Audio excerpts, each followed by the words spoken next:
ایک جج کنٹریبیوٹ نہیں کرتا. آپ ریاست کے نظام میں ایک شخص کو سربراہ بناتے ہیں, جیسے ہی سربراہ بناتے ہیں کچھ اختیارات دیتے ہیں. پہلی چیز یہ ہے کہ آپ کے نزدیک میاں بیوی کا جو رشتہ ہے اس سے کوئی ادارہ وجود میں لانا ہے, یا یہ رشتہ محض محبت کا رشتہ ہے جس میں ایک تعلق پیدا ہونا اور اس کے بعد ختم ہو جانا ہے؟ پہلے یہ بنیادی فیصلہ کرنا ہے. ضروری ہے کہ کوئی سربراہ بنے, میاں بیوی دو سربراہ نہیں بن سکتے. اور اسٹیٹ کا آپ نے اگزامپل دیا, اس وقت آپ دیکھ رہے ہیں کہ جوڈیشری کا اتنا بڑا ایشو بنا ہوا ہے. وہ کیوں مانگ رہے ہیں؟ کیونکہ ایک چیک اینڈ بیلنس رکھنے کی ضرورت ہے. صرف اگر آپ ہیڈ آف دا اسٹیٹ بنا دو, مشرف صاحب جو ہیڈ آف دا اسٹیٹ بن گئے تھے ان پہ چیک اپ بیلنس رکھنے کا کس کا حق تھا؟ مطلب کون کرتا؟ آپ صرف ایک بندہ تو نہیں کر سکتا. یو نیڈ جو جوڈیشری پارلیمنٹ ہوتا ہے, ڈفرنٹ لوگ ہوتے ہیں جو کوشچن کر سکتے ہیں کہ آپ یہ کیوں کر رہے ہیں. آپ ان کی, کیونکہ سربراہ ہونے کا یہ مطلب تو نہیں کہ وہ پرفیکٹ ہے, جو کر رہے ہیں وہ پرفیکٹ ہے. بیوی اور ہسبینڈ ضروری ہے کہ ایک سربراہ بنے, دونوں ایک بانٹ کے اگر اپنی ذمہ داری بانٹے اس طریقے سے چلے. اچھی بات آپ نے کی, یعنی سربراہ تو بنانا پڑے گا لیکن چیک اور بیلنس کا نظام قائم کرنا پڑے گا. یہی قرآن نے قائم کیا ہے.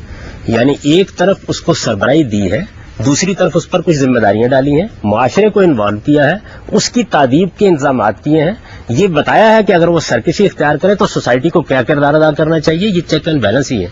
جب سربراہ ہوگا چیک اینڈ بیلنس کا نظام ضرور بنایا جائے گا, لیکن کچھ اختیارات اس کو دیے جائیں گے. وہ اختیارات دیے بغیر نظم اجتماعی نہیں چل سکتا. میاں اور بیوی کا تعلق اگر دوستی پر مبنی تعلق ہے تو گھر اور خاندان کا نظام نہیں بن سکتا. سر کائنڈلی آپ نے خاندان کے ادارے کی بات کی, آپ یہ وضاحت کرنا پسند کریں گے کہ اگر خاندان کے ادارے میں آپ نے اس کے دو رکن بتائے ہیں, آپ نے عورت کا بھی حق بتایا ہے, آپ نے مرد کی بھی سربراہی بتائی ہے, تو جب گواہی دینے لگتے ہیں تو وہ تو ایک معاشرتی معاملہ ہے, وہاں عورت کی گواہی آدھی کیوں ہے؟ جب وراثت دی جاتی ہے تو عورت کو پوری وراثت کیوں نہیں دی جاتی, وہاں ہی آدھا کیوں ہے؟ دونوں باتیں صحیح نہیں ہیں. دیکھیے, سب سے پہلے تو گواہی کے مسئلے کو سمجھ لیجئے.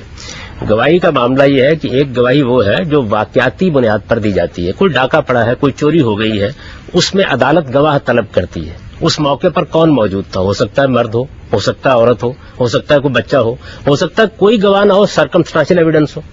آپ نے دیکھا ہوگا تعزیرات ہند میں ایک واقعہ بیان ہوتا ہے جس میں ایک بیل کی گواہی پر فیصلہ کر دیا گیا. تو سرکمسٹانشل ایویڈنس کی بنیاد پر بعض اوقات وہ فیصلے کیے جاتے ہیں کہ جو گواہی کی بنیاد پر بھی نہیں ہوتے. اس لیے اسلام نے بھی اس میں کوئی مداخلت نہیں کی. یہ قاضی کی ثوابدید پر چھوڑ دیا. پہلے پوری بات سن لیجئے. یہ قاضی کی ثوابدید پر چھوڑ دیا ہے کہ وہ کس کو گواہ کی حیثیت سے قبول کرتا ہے. کسی معاملے میں عورت اور مرد کی, بچے اور بوڑھے کی کوئی تفریق نہیں کی. صرف یہ بات کہی ہے کہ یہ قاضی کا کام ہے وہ فیصلہ کرے کسی کی گواہی قبول کرتا ہے, کس کی گواہی قبول نہیں کرتا.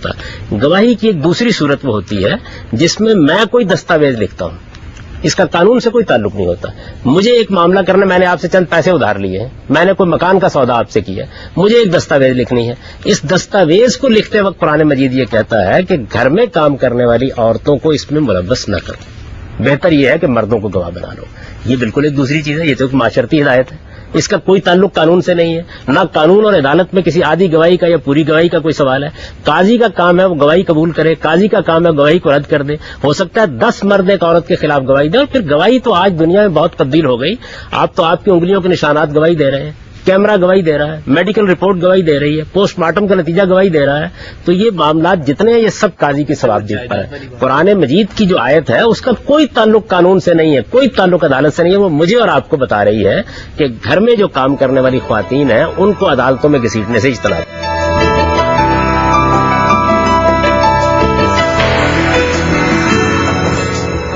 اب دوسری بات کو لیجئے. دوسری بات یہ ہے کہ وہاں پر بھی غلط فہمی کیا ہوتی ہے, عورت اور مرد کا تقابل کیا جاتا ہے. آپ میراث کا پورا قانون پڑھیے سورہ نساء میں, اس میں ماں اور باپ کا حصہ بالکل برابر ہے. اگر عورت اور مرد کی بنیاد پر قرآن تفریق کر رہا تھا پھر تو ماں کا حصہ باپ سے کم ہونا چاہیے تھا. قرآن مجید کہتا ہے پہلے کل واحد منہم السدس, ماں کا بھی 1/6 ہے اور باپ کا بھی 1/6 ہے. وہاں جو فرق کیا گیا ہے وہ لڑکیوں کے حصے میں کیا گیا ہے, اور اس کی وجہ کیا ہے؟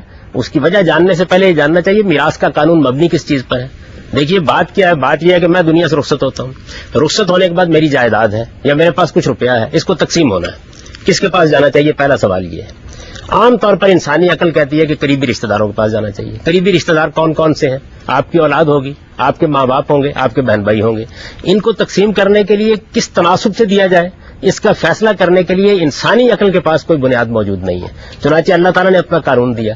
قانون دینے سے پہلے قرآن مجید نے یہ بتایا کہ قانون میں اب یہ حصے تقسیم کرنے کس بنیاد پر ہوں گے. تو فرمایا اقرب و نفع کی بنیاد پر ہوں گے, یعنی کس کی منفعت تمہیں زیادہ پہنچتی ہے. تو چونکہ لڑکیوں کی منفعت شادی کے بعد ان کے شوہر اور سسرال کو منتقل ہو جاتی ہے، اس وجہ سے لڑکوں کا حصہ زیادہ رکھا گیا ہے. اس کا بھی عورت اور مرد سے کوئی تعلق نہیں ہے. اگر عورت شادی نہیں کرتی اور جس طرح آپ نے پہلے کہا کہ گھر میں بیٹھنے والی عورتوں کے ساتھ یہ معاملات طے نہ کرو، اگر عورت بھی سوسائٹی میں جاتی ہے تو کیا یہ معاملات بدل جائیں گے؟ جی بالکل، وصیت کا اسی لیے دیا گیا ہے. سب سے پہلے یہ بتایا گیا ہے کہ تم پہلے اپنے حالات دیکھو. اپنے حالات کے لحاظ سے اگر کسی کا حق زیادہ ہے، کسی کی خدمت زیادہ ہے، کسی کی ضرورت زیادہ ہے، یعنی عین ممکن ہے نا کہ آپ نے 2 بچوں کی شادی کی، ان کو پڑھایا لکھایا، ان کو سیٹل کر دیا. آپ کا ایک چھوٹا بچہ ہے تو اس کی ضرورت ہے یہ کہ اس کی تعلیم ہو، آپ اس کے لیے وصیت کر رہے ہیں، آپ اپنی بیٹی کے لیے وصیت کر رہے ہیں. تو پہلے یہ بتایا کہ اپنے حالات کو دیکھ کر وصیت کرو. وصیت کر دینے کے بعد اگر آپ نے اپنے حالات کے لحاظ سے اور اس شخص کے حالات کے لحاظ سے دے دیا ہے، اب اللہ تعالیٰ کی تقسیم سامنے آئے گی، اور اللہ کی تقسیم پھر اس عمومی اصول پر ہوگی جو اس دنیا کے اندر کام کرتا ہے. آپ پوچھیں. سر، جس طرح سے آپ کہہ رہے ہیں کہ اسلام میں عورتوں کو بالکل صحیح حقوق دیے گئے ہیں، تو پھر سر آج دنیا میں ہم لوگوں کو بتانے میں اتنا ناکام کیوں ہو رہے ہیں؟ آج کیوں ویسٹرن میڈیا اتنا اس بات کو اس بات کو ایشو کو اٹھا رہا ہے کہ عورتوں کو حقوق نہیں دیے جا رہے ہیں؟ اسلام اس قدر بدنام کیوں ہو گیا پھر؟ یہ بات یہ ہے کہ اس کی 2 وجوہ ہیں. ایک وجہ تو یہ ہے کہ خود اسلام کو پیش کرنے والے لوگوں نے اس کی صحیح اسپرٹ سے پیش ہی نہیں کیا، ایک وجہ یہ ہے. اور دوسری وجہ یہ ہے کہ مغربی تہذیب اور مغربی ذہن کا ارتقاء اس طریقے سے ہوا کہ وہ خاندان کے ادارے کو تسلیم نہیں کرتے. اصل میں خاندان کے ادارے کو تسلیم کریں، قانون بالکل اور بنتا ہے. ان کے ہاں بنیادی اصول یہ ہے کہ ایک مرد و عورت نے تعلق پیدا کیا، بچہ پیدا ہوا، اس کے بعد ٹھیک ہے پرورش ہو جائے گی اس کی. اسلام بچے کو ماں اور باپ سے محروم نہیں کرنا چاہتا، بوڑھے والدین کو ان کی اولاد سے محروم نہیں کرنا چاہتا. میں نے اسی وجہ سے تمہید میں عرض کیا تھا کہ اگر انسان ناتواں پیدا نہ ہوتا اور بڑھاپے کی عمر کو نہ پہنچتا، جوانی میں آتا اور جوانی میں رخصت ہو جاتا، تو مرد و عورت کے آزادانہ اور برابری کے جنسی تعلق کی بنیاد پر نظام بنتا. پھر اللہ تعالیٰ یہ قانون نہ بناتا. بچے کو تحفظ دینے کے لیے اور بوڑھے کو بچے فراہم کرنے کے لیے یہ پورا کا پورا نظم بنایا گیا ہے. اس نظم کو اصل میں سمجھنے کے لیے لوگ تیار نہیں ہیں. اس میں فرق مراتب قائم کیا گیا ہے، باپ کا رشتہ قائم کیا گیا، ماں کا رشتہ قائم کیا گیا، بڑے بھائی اور بڑی بہن کا رشتہ. میری بڑی بہن ہے، میری بڑی بہن کی حیثیت سے میری ماں کے برابر ہے.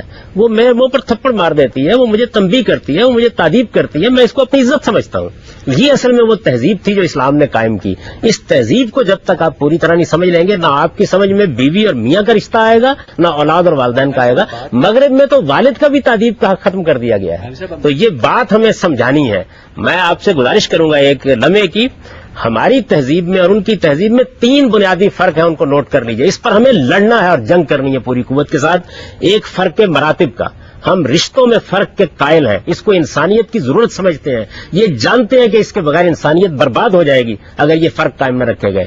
فرق مراتب کے ساتھ ہم چونکہ خاندان کا ادارہ قائم کرتے ہیں تو دوسرا اصول ہمارا حفظ فروج ہے. ہم بدکاری کو کسی حال میں گوارا کرنے کے لیے تیار نہیں ہیں. اور تیسری چیز یہ ہے کہ ہم اپنی سوسائٹی سے بیگانہ نہیں ہوتے. ہم امر بالمعروف اور نہی عن المنکر کے اصول کے اوپر برائی کو چاہتے ہیں کہ وہ ختم ہو اور بھلائی کو چاہتے ہیں کہ وہ فروغ پائے. ان کو اصل میں مغربی ذہن قبول کرنے کے لیے تیار نہیں. صاحب، اگر ایک مسلمان مرد کو اہل کتاب عورتوں سے شادی کی اجازت ہے تو پھر سورہ بقرہ کی 221ویں آیت کے مطابق مگر ایک مسلمان عورت کو اہل کتاب مردوں سے شادی کی اجازت نہیں ہے، کیوں؟ یہ بات یہ ہے کہ اسلام شادی کے معاملے میں آپ سے چاہتا ہے کہ آپ اپنی توحید کے معاملے میں حساس ہوں. توحید اور شرک کا معاملہ ایسا نہیں ہے کہ جس کو آپ کوئی مذہبی اختلاف یا معمولی چیز سمجھے. اس کائنات کا ایک پروردگار ہے یا اس کائنات کے 10 پروردگار ہیں. توحید اور شرک ایک بستر پر اکٹھے نہیں ہونے چاہیے. اگر کوئی آدمی توحید کے بارے میں حساس ہے تو وہ اسلام سے پوچھے بغیر اس معاملے میں احتیاط کرے گا. چنانچہ شرک کے ساتھ آپ اکٹھا نہیں کر سکتے.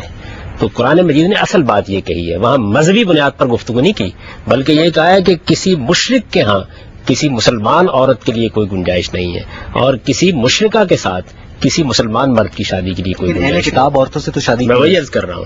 اب اس کے بعد یہ دیکھیے کہ اہل کتاب کا معاملہ یہ ہے کہ چونکہ وہ اصلاً توحید کے ماننے والے ہیں تو قرآن مجید نے جس وقت اسلام کی عمومی تعلیم عام ہو گئی، شرک اور توحید کا فرق واضح ہو گیا اور اس بات کا خطرہ نہیں رہا کہ مسلمانوں کی تہذیب کے غلبے میں کوئی اور چیز ان پر اثر انداز ہوگی، تو یہ رعایت دی کہ وہ اہل کتاب کی خواتین کے ساتھ شادی کر سکتے اور ہیں. اہل کتاب خواتین، لیکن کیا کہتے ہیں اس کا مطلب اہل کتاب خواتین تو مسلمان مردوں سے شادی کر سکتی ہیں، لیکن جو مسلمان خواتین ہیں وہ اہل کتاب مردوں سے کیوں نہیں شادی میرا بالکل واضح ہے، گھر کی سربراہی جس کے پاس ہونی ہے اس کو اولاد کے بارے میں فیصلے کرنے ہیں، اس کے اثرات اس پر ہونے ہیں. آپ موجودہ زمانے میں دیکھیے، میں نے ایک مرتبہ ڈاکٹر جاوید اقبال صاحب سے پوچھا کہ آپ مجھے یہ بتائیے کہ اس وقت جتنے لوگ بھی مسیحی عورتوں سے شادی کر رہے ہیں ان کے بچوں کا مذہب کیا ہے؟ انہوں نے کہا مسیحی. امریکہ کی ایک خاتون ہے جن کا نام ہے عالیہ صبور. انہوں نے امریکہ میں تعلیم پائی اور اب انہوں نے پی ایچ ڈی کرنے کے بعد 19 سال کی عمر میں ایک ساؤتھ کورین یونیورسٹی میں پروفیسرشپ کا اعزاز حاصل کیا. وہ میتھس کی پروفیسر ہے. لیکن ہمیں پوری اسلامی تاریخ میں ایک مسلمان خاتون سائنسدان کا ذکر نہیں ملتا. کیا پوری اسلامی تاریخ میں مسلمان مردوں نے خواتین کو صرف حرموں تک قید رکھا؟ دیکھیے جی، بات یہ ہے کہ اس کا تعلق مسلمان یا غیر مسلم سے نہیں ہے، اس کا تعلق اس سے ہے کہ آپ نے کیا نظم سوسائٹی کا قائم کیا تھا. نبی صلی اللہ علیہ وسلم کے بعد کیونکہ ملوکیت قائم ہو گئی، ملوکیت کا یہ ایک بڑا فساد ہوتا ہے کہ اس کے اندر علوم اپنی صحیح سمت میں ترقی نہیں کر پاتے. بادشاہ کی جو رضامندی ہے، جو اس کی مرضی ہے، جو اس کی خوشنودی ہے، اس کے مطابق چیزیں وجود میں آئیں گی. آپ مغلیہ سلطنت کو دیکھیں نا، کتنی غیر معمولی سلطنت ہے. بادشاہ سلامت کی دلچسپی یا مسجد بنانے سے یا مقبرہ بنانے سے، تعلیم گاہیں، رسد گاہیں، ان کا کوئی وجود آپ کو نہیں ملتا. تو یہ اصل میں اس ملوکیت کے اثرات تھے جس کے تحت ادارے ہمارے ہاں ڈیولپ نہیں ہو سکے. اس کے اثرات عورتوں پر بھی ہوئے، اس کے اثرات مردوں پر بھی ہوئے. اس کا اسلام سے کوئی تعلق نہیں. صاحب یہاں پہ ہم گفتگو کو اگلے ہفتے تک کے لیے موقوف کرتے ہیں. ناظرین، اسلام کے نام پہ عورتوں کے متعلق مخصوص سماجی رویے اگر کسی بھی تنقیدی شعور میں سوال اٹھاتے ہیں تو پھر قصور اسلام کا نہیں مسلمانوں کا ہے.